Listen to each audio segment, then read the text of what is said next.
Isaiah 40, verse 25 to the end.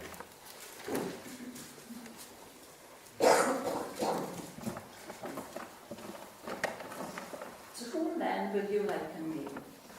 Or to whom shall I be equal, says the Holy One? Lift up your eyes on high and see who has created these things, who brings out their host by number. He calls them all by name. By the greatness of his might and the strength of his power, not one is missing. Why do you say, O Jacob, and speak, O Israel, my way is hidden from the Lord, and my just claim is passed over by my God? Have you not known? Have you not heard? The everlasting God, the Lord, the creator of the ends of the earth, neither faints nor is weary. His understanding is unsearchable. He gives power to the weak, and to those who have no might he increases strength. Even the youths shall faint and be weary, and the young men shall utterly fall. But those who wait on the Lord shall renew their strength. They shall mount up with wings like eagles. They shall run and not be weary.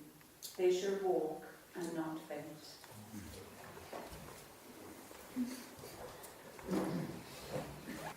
Well, Isaiah 41 follows on from chapter 40. I suppose that makes sense. We probably would be at 42 before 41, wouldn't we? But really, it indicates or it shows Israel's plight. If you look at the way the chapter 41 is set up, you'll see that the first section is dealing with an earthly and the spiritual conflict. And then on the other side, from verse 21 through to verse 29, again, it's reversed this time. There's a spiritual conflict and there is an earthly conflict. And stuck right in the middle is Israel. There used to be a song in the 70s, never mind the 60s, Stuck in the Middle with You. And there would be an understanding here where we would say, in our modern world today, they were stuck between the devil and the deep blue sea. Or they were stuck between a rock and a hard place. They were stuck. And after hearing how great God is and how great He was, reality sets in. By now they were a people without identity. If you remember in the book of Daniel, he and his friends, their names were changed. Why do you do that? Take away their identity. When Pol Pot was in Cambodia in the 70s, one of the first things he did, take away the history of the people, destroy the graveyards. And that's what he did. Destroyed the graveyards. So you had no reference point. Some people feel that with a grave, that, well, why have a grave? For some family members, it's a reference point. It allows them to go somewhere. And so you have these troubling times, but their names have been changed. It got so bad that even the newborn babes that were in Babylon were named in Babylonian names. And so Zerubbabel, he that was born in Babylon. You see, they had no identity. They had little history in understanding what was going on. Everything had changed. And after seeing how big God is, reality sets in. He said to them in chapter 40, he said, Jacob, why do you say, my way is hidden from the Lord? What do they say? You don't know about me. That's what they say. Why do you say, O Jacob, my just claim, my cry for justice is passed over by my God? You don't care. That's what they say. You don't know and you don't care. But then he replies in chapter 40, he said, listen now, I don't miss a thing. I neither faint nor am weary. I don't miss a trick. I don't miss a thing. The worldly mind would look at it as seeing a God that would look down from a great height with a furrowed brow. But you know, he doesn't miss he neither sleeps nor is weary. He that keeps Israel neither slumbers nor sleeps. And so we have this little foundation that's set up in those verses that really typifies the whole of chapter 41. It's verses 8 through to 20 that we need to look at. Because he speaks of the past, he speaks of the present, and he speaks of the future. And when we try to resolve problems in our current day, very often it is the past that has determined it. If you were to go for help sometimes, we hear it, we see it on the news, we hear it with our friends, that when they've gone in regards of mental health, and the specialist has taken them back to their past, what our parents, how we were brought up, if we were bullied, and all these different things have an impact upon the present. Do you know the Christian has a past? He has a past. Look at what he says in verse 8. I have chosen you.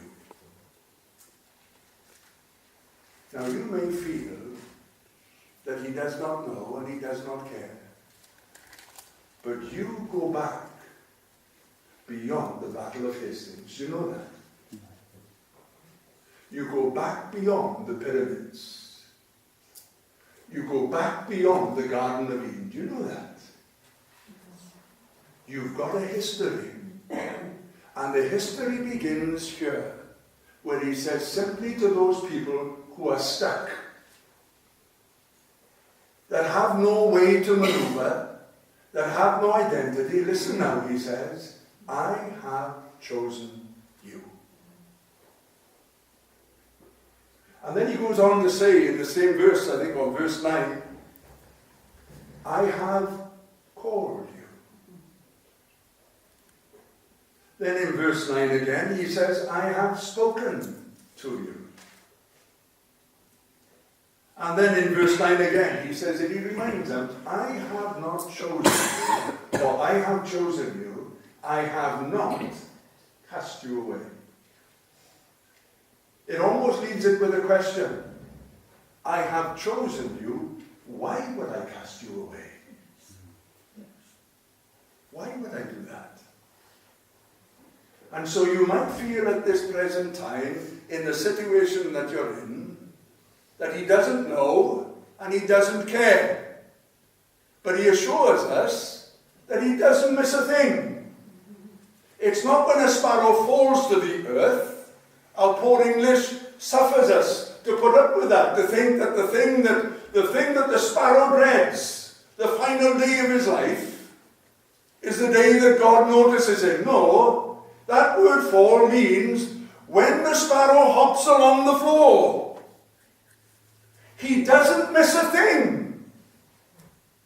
Never mind the worst day of his life. He meets with him and knows the sparrow that hops along the floor. I've chosen you. Why on earth would I cast you away? Because that's how they felt. They felt forsaken. So the past means an awful lot. Paul uses it for the Christians that were beginning to suffer in Rome, that were beginning to go through the mill now. And he writes to them and he says this, whom he has predestined, he has also called. Whom he has called, he has also justified. And whom he's justified, then he also glorifies. Paul, right into the Galatians, says, God, who separated me from my mother's womb, is involved even at the birth. Wesley said God was involved with his life at 6 years of age, when there was a fire in the home and he was let down from the upper bedroom. And he called himself a brand saved from the fire. But Paul takes it back to his birth. He said, God separated me from my mother's womb and then called me by his grace.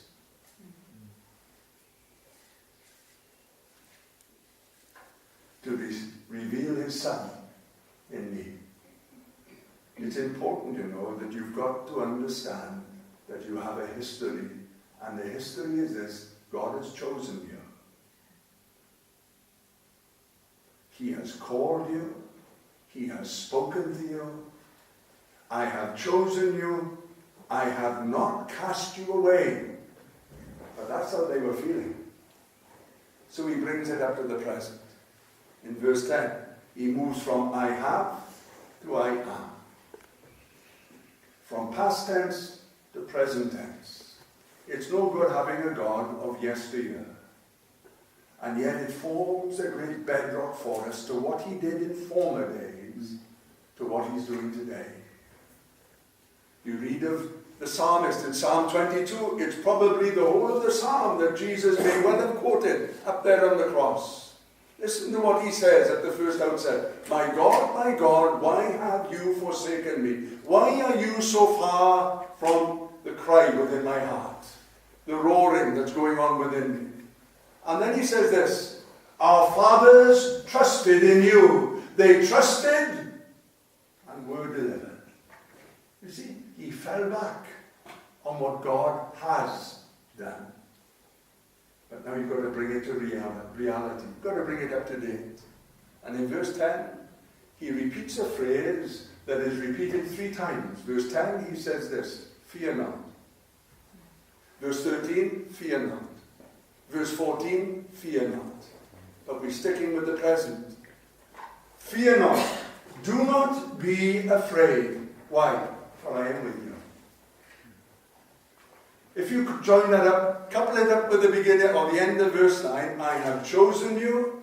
I have not cast you away. Do not be afraid. I am with you. And so the past becomes the present. And something that is substantiated long, long ago, before ever the sun did shine, God thought of you. Before there was a star in the sky, before there was an earth hanging in the universe, God thought of you. I have chosen you. And now he says, and now I am with you. Be not dismayed. There's an unusual meaning to that word. In the Young's Concordance, he puts it like this. Do not look at yourself. That's how he puts it.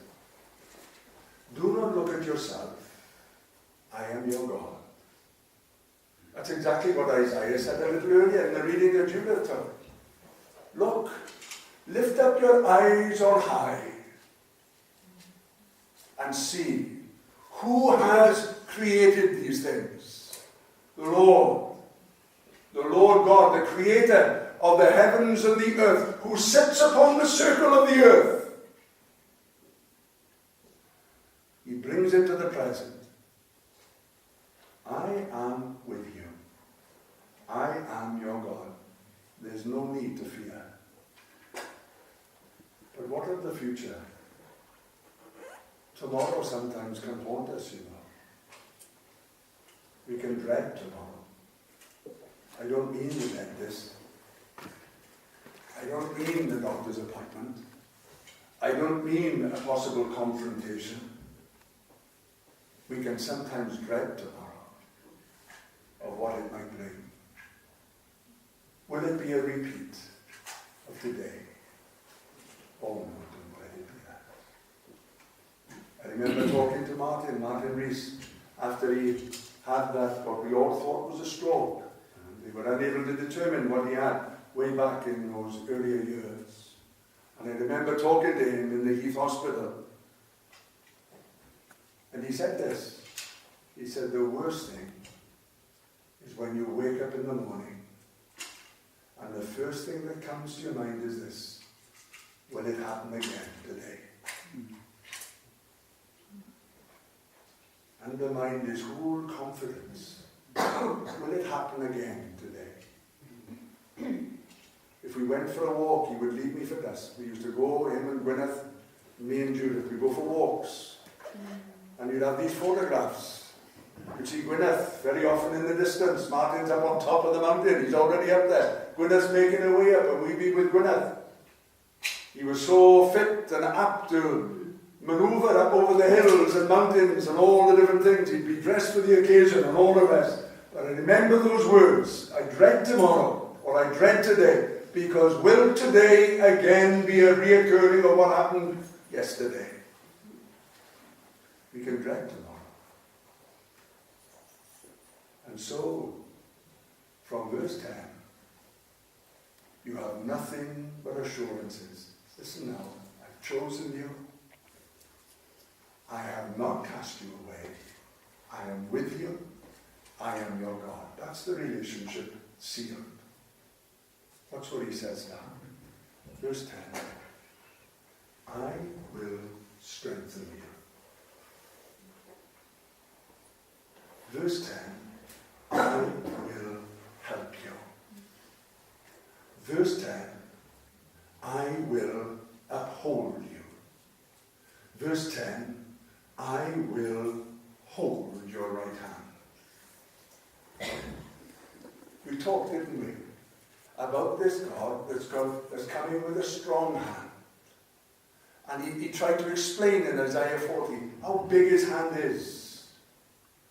And he says, he can hold the seas, the waters, in the hollow of his hand. He can span the heavens with the span of his hand. He can weigh the mountains in the balance of his hand. And this one turns and says, I will hold your right hand. I will. It was I am. It was I have. But he goes on. Verse 13. I will help you.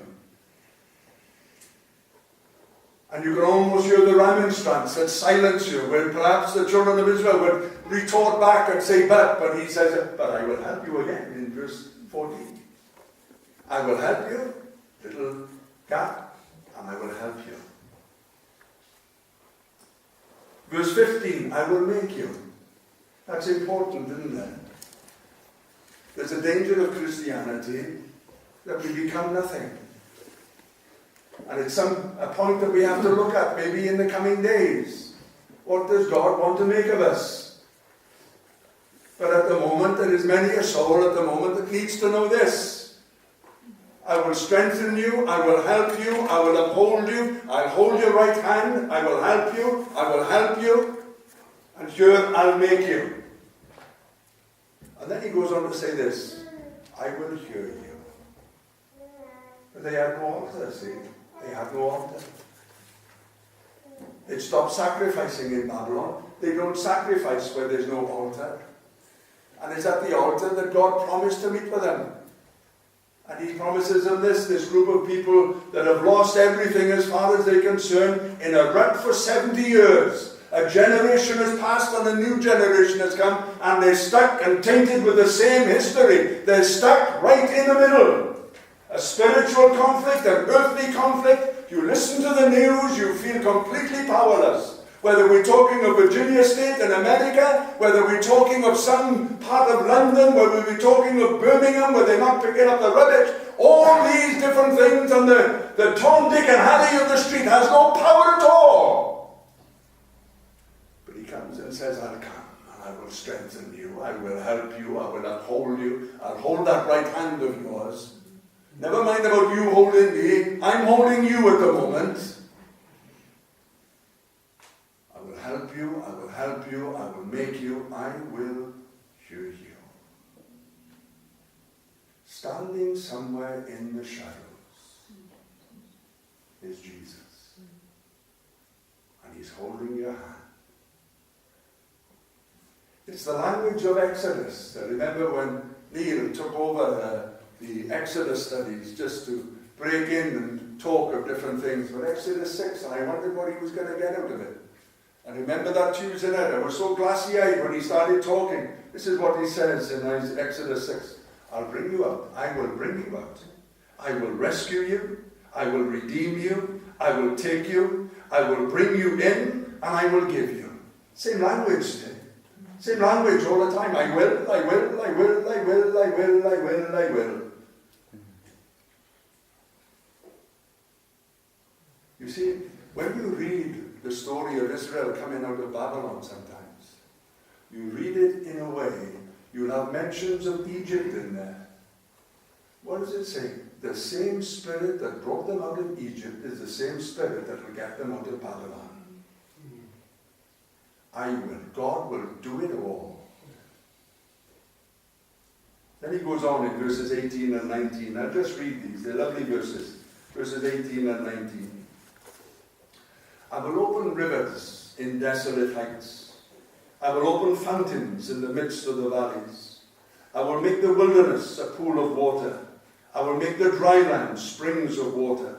I will plant in the wilderness the cedar, the acacia, the myrtle, and the olive tree. I will set in the desert the cypress tree and the pine tree and the box tree together. I will. This is what it says in Isaiah 35. And he reverses it because he starts with the desert first, then he talks about those that are needing help. Isaiah 35 says this, the wilderness and the solitary place shall be glad for them. The desert shall blossom, and the desert shall rejoice and blossom as the rose. It shall blossom abundantly and rejoice, even with joy and singing. The glory of Lebanon shall be given to it, the excellency of Carmel and Sharon. They shall see the glory of the Lord, the excellency of our God. Strengthen the weak hands. Make firm the tottering or stumbling knees. Say to those who are fearful-hearted, be strong, do not fear. Behold, your God will come with a vengeance. With recompense of God he will come, and he will save you. Then the eyes of the blind shall be opened. The ears of the deaf shall be unstopped. The lame shall leap like a deer. The tongue of the dumb shall sing, for waters shall burst forth in the wilderness. Streams in the desert, the parched ground shall become a pool, and the thirsty land springs of water. In the habitation of jackals where each lay, there shall be grass with reeds and rushes. A highway shall be there and a road. It shall be called the highway of holiness. The unclean shall not pass over it, but it shall be for others. Whoever walks the road, although a fool, shall not go astray. No lion shall be there, nor shall any ravenous beast go up on it. It shall not be found there, but the redeemed shall walk there. And the ransomed, we sing this, don't we? And the ransomed of the Lord shall return, and come to Zion with singing, with everlasting joy on their heads. They shall obtain joy and gladness and sorrow, and sighing shall flee away. In Psalm 126, it says lovely words here. When the Lord restored again the captivity of Zion, we were like them that dreamed. Our mouth was filled with laughter, and our tongue with singing. I have chosen you, I am with you, and I will strengthen you, help you, uphold you, hold your right hand. I will help you, make you, hear you. I'll open rivers, I'll open fountains. I'll make the desert blossom like the rose. I'll make the desert sing for joy. Mountains shall skip, trees shall clap their hands. The deer or the hinds up on the mountain shall skip for joy. What of the believer's heart then? What of the redeemed who feel that they have been cast away? Why would he do it? Why would he turn his back upon you? He has no reason. It defies the logic of our own hearts for him to cast you away. Verse 20 closes with this. That they may see, that they may know and consider and understand. Do you think he wants to get into our hearts exactly what? That they may see, that they may know, that they may consider, that they might understand. He's trying to get right in. My dad used to say, can't you get this through your thick skull? You know, when we used to do maths homework, and he'd be teaching, I just could not see. I still, to this day, do not understand maths. To this day, I don't want to understand that. Maybe that's the big problem. But every time, can't you see it? No, Dad, I can't. I want you to see, I want you to know, I want you to understand, I want you to consider that the hand of the Lord has done this. That lovely hand. We think it's there to give us a good whack, but it's there to hold your hand. Winston Osborne, my old headmaster, he had a way with me. I could lie to my mum and dad without blinking an eye. I could stand at the station or the railway inn at 14, 15 years of age, as soon as I had my black and gold tie, which meant you were in the senior part of the school, which meant that you could say you were 18.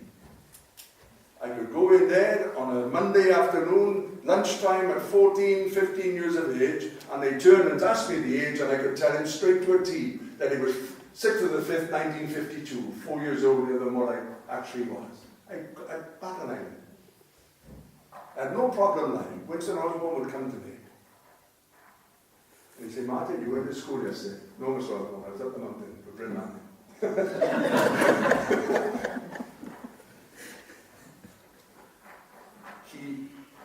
You see, he was a headmaster that could bring truth out of him. You were expecting a real riot. If Mr. Cuffin would have been here, Mr. Byer would have been here, I know what that would have been. And I would have been ready to resist it. But he came and said, Martin, we must do this. So you weren't in. You weren't in, were you, Martin? No, sir. I was up on the mountain. I know, he said. We watched you. What type of hand is this that we think is there when it's there? It's not up there. I have, I will, or am, and I will. This is the God we serve now in Isaiah 41. The other issues of the conflicts, we look at those at some point later down the road in the studies of 40 to 48. We can pick them up collectively and look at them. But oh, what a God we have. What a God we have. May you respond to the thought that you were in his thoughts at the very beginning. It's a marvelous thought. We push aside this understanding of God. We fear it because it leaves us subject to a sovereign God. But once we realize that he is sovereign, everything can be put into his hands. Everything can be put in his hands. May God grant it to our hearts that we'll see him today, that his hand has done this. Blessed be his name.